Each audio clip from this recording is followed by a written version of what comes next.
Ilagay mo ito sa likod ng inyo pong cellphone at maya't maya ay mga magagandang balita ang darating sa inyo.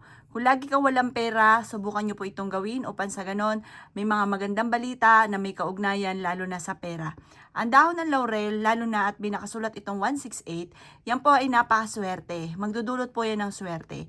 Kayo mismo ay magugulat dahil kung dati-dati like ka minamalas nang wala ka pang dahon ng laurel sa likod ng inyo pong cellphone, matapos nyo po itong gawin, magsusunod-sunod na blessing ang darating po sa inyo. Gawin nyo po ito ng Tuesday or kaya po ay Friday. Ngayon darating na January 28, gawin nyo po siya. Ito po ay napaka-epektibo. Ito po ay dadalhin ka kung saan lagi ikaw po ay matutupad yung mga ninanais ninyo. Kasi minsan, di ba, may mga gusto po tayo pero hindi naman ganun ang nangyayari. Ito po ang dahon ng laurel for only wishes po yan.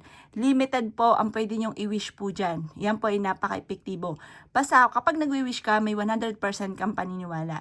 At dadalhin ka ng dahon ng laurel na may nakasulat na 168 kung ano ang inyong ninanais. Kasi ang dahon ng laurel, yan po ay ang binibigay niya yung the victory, yung higit sa inyo po mga inaasahan. Ito po ay mas level up ang swerte po ninyo. Lalo na kung ikaw ay negosyante or kaya po ay mananaya, pwede rin. Dadalhin nyo yung cellphone ninyo na may 168. Tapos, ito po ay lagi yung titingnan dito, lagi yung i-update yung kung kayo ay nanalo ka sa cellphone po ninyo. At yan po, magugulat ka na lang, mananalo ka po dyan. Basta lagi masasabihin, mananalo na ako ng jackpot, or kaya po, magkakaroon ako araw-araw ng malaking benta. Or kaya po, doon sa aking, halimbawa, ahente ka, yung aking ay madidil ko na ito. Ganun po mga bossing. Basta kung ano man po yung inyo pong pinagkakabalahan sa buhay.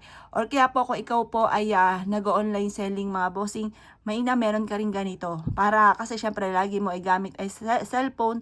Kumbaga ito po dadaling ka nito kung saan lagi ikaw ay suswertihin. Maraming pera, maraming swerte, gagabayan ka po niya at ang higit sa mga wishes po ninyo ang inyong makakamtan. Subukan nyo po ito sa pamamagitan ng dahon ng laurel.